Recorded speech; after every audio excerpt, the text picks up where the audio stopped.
राधे राधे सभी को। यह कहानी है केदारनाथ के ज्योतिर्लिंग की कि वहाँ पे ज्योतिर्लिंग कैसे प्रकट हुआ। आइए इसकी कहानी के बारे में जानते हैं। केदारनाथ महादेव के विषय में कई कथाएं हैं। स्कंद पुराण में लिखा है कि एक बार केदार क्षेत्र के विषय में जब पार्वती जी ने शिव से पूछा तब भगवान शिव ने उन्हें बताया कि केदार क्षेत्र उन्हें अत्यंत प्रिय है। वे यहाँ सदा अपने गणों के साथ निवास करते हैं। इस क्षेत्र में वे तब से रहते हैं जब उन्होंने सृष्टि की रचना के लिए ब्रह्मा का रूप धारण किया था। स्कंद पुराण में इस स्थान की महिमा का एक वर्णन यह भी मिलता है कि एक बहेलिया था जिसे हिरण का मांस खाना अत्यंत प्रिय था। एक बार यह शिकार की तलाश में केदार क्षेत्र में आया। पूरे दिन भटकने के बाद भी उसे शिकार नहीं मिला। संध्या के समय नारद मुनि इस क्षेत्र में आए तो दूर से बहेलिया उन्हें हिरण समझकर उन पर बाण चलाने के लिए तैयार हुआ। जब तक वह बाण चलाता सूर्य पूरी तरह डूब गया।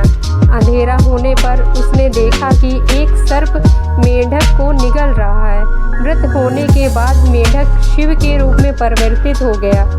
इसी प्रकार बहेलिया ने देखा कि एक हिरण को सिंह मार कर खा रहा है।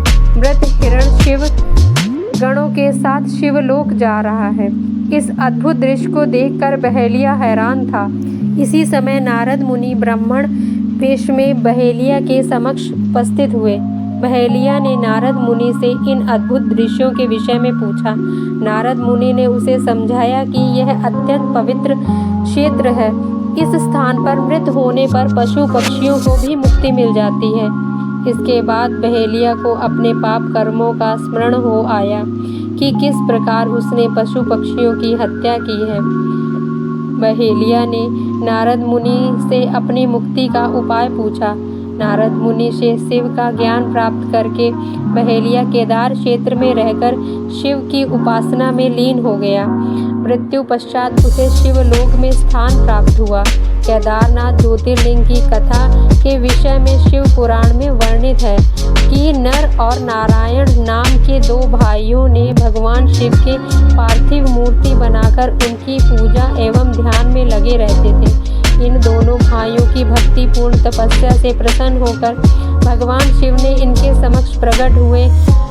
भगवान शिव ने इनसे वरदान मांगने के लिए कहा तो जन कल्याण की भावना से इन्होंने शिव से वरदान मांगा कि वह इस क्षेत्र में जल कल्याण हेतु सदा वर्तमान में रहे।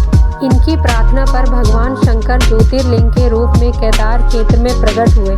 केदारनाथ से जुड़ी पांडवों की कथा शिव पुराण में लिखी है कि महाभारत में युद्ध के पश्चात पांडवों को इस बात का पश्चाताप हो रहा था कि उनके हाथों उनके अपने भाई बंधुओं की हत्या हुई है।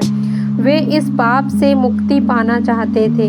इसका समाधान जब उन्होंने वेद व्यास जी से पूछा तो उन्होंने कहा कि बंधुओं की हत्या का पाप तभी मिट सकता है जब शिव इस पाप से मुक्ति प्रदान करेंगे।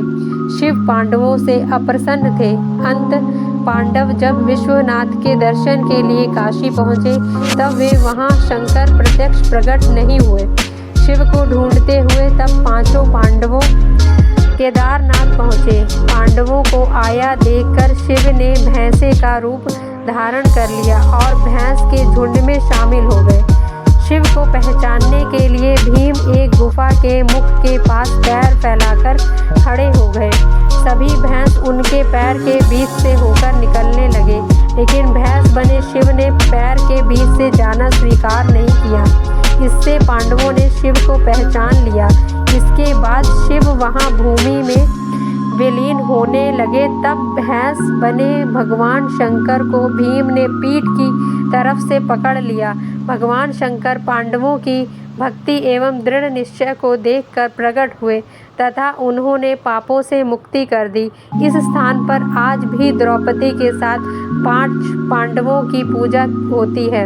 यह शिव की पूजा भैंस के पृष्ठभाग के रूप में तभी से चली आ रही है। अगर मेरी यह वीडियो आपको अच्छी लगी हो तो मेरे इस चैनल को प्लीज़ लाइक, सब्सक्राइब और शेयर करें।